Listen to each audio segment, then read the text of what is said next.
bukan hanya di batu bara, tapi tentu isu yang paling besar adalah transisi energi ya. Ya. Karena itu juga mencakup komoditas yang lain. Jadi harapannya kepada pemerintahan yang baru nanti, bagaimana pemerintahan baru ini bisa mengawal proses transisi energi yang berkeadilan. Ya.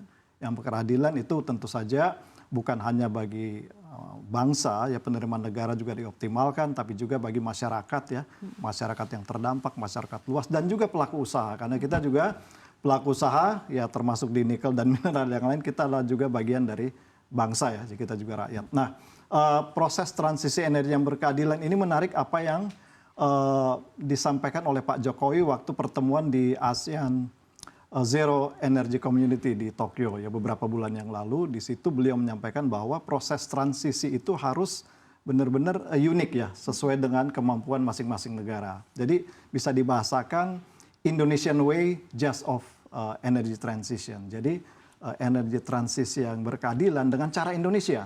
Nah, kenapa dengan cara Indonesia? Karena tentu Indonesia punya sumber daya alam yang luar biasa, sumber energi yang non-renewable ya, terutama batu bara kita punya cukup banyak, bisa disebutkan melimpah, bahkan lebih 100 tahun batu bara kita masih bisa dimanfaatkan, tapi tentu saja kita juga harus paham bahwa kita dalam proses transisi untuk menuju energi yang lebih bersih gitu ya. Nah di sisi lain kita juga punya sumber energi terbarukan yang sangat beragam ya. Betul Pak. Nah ini yang bagaimana harapan kita pemimpin yang baru ini mengawal proses transisi energi ini berkeadilan sehingga negara kita tidak dirugikan, ketahanan energi kita juga terjaga. Dan kita baru-baru 2-3 tahun terakhir ini kita belajar dari berbagai dinamika yang terjadi di dunia ya. Dinamika geopolitik, ada COVID, dan kuncinya adalah kepastian kembali lagi ya. Dan dunia global ini setelah beberapa tahun terakhir ini kita dilanda oleh ketidakpastian. Dunia secara global ya.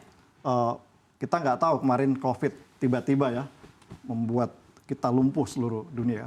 Tapi kan sektor pertama kan masih kembali lagi yang saya sampaikan itu bisa jadi menopang. Sehingga ke depan pemimpin yang baru tentu menyadari belajar dari 2-3 tahun terakhir ini tambang itu sektor yang sangat penting. Bisa jadi backbone di saat kita terpuruk. Dan dunia sangat volatile, apalagi dinamika geopolitik yang susah ditebak ya. Iya, betul Pak. Yang banyak titik-titik panas yang bisa saja terjadi dalam waktu dekat atau waktu ke depan yang dapat berpengaruh terhadap perekonomian kita, termasuk sektor tambang. Nah disitulah pemerintahan baru tentu harus sangat berhati-hati. Transisi energi perlu didorong, tapi juga ketahanan energi kita dengan sumber daya yang masih cukup besar ini jangan sampai disia-siakan. Beberapa negara udah terjadi, Inggris akhirnya meninggalkan batu bara, balik lagi nambang batu bara. Jerman juga gitu kan, negara-negara lain. Nah ini batu bara kita masih cukup banyak, tentu bisa menjadi modal ya. Modal untuk bagaimana kita menuju transisi energi. Dan jangan lupa bahwa pelaku usaha batu bara sekarang itu malah yang menjadi pionir dalam proses transisi.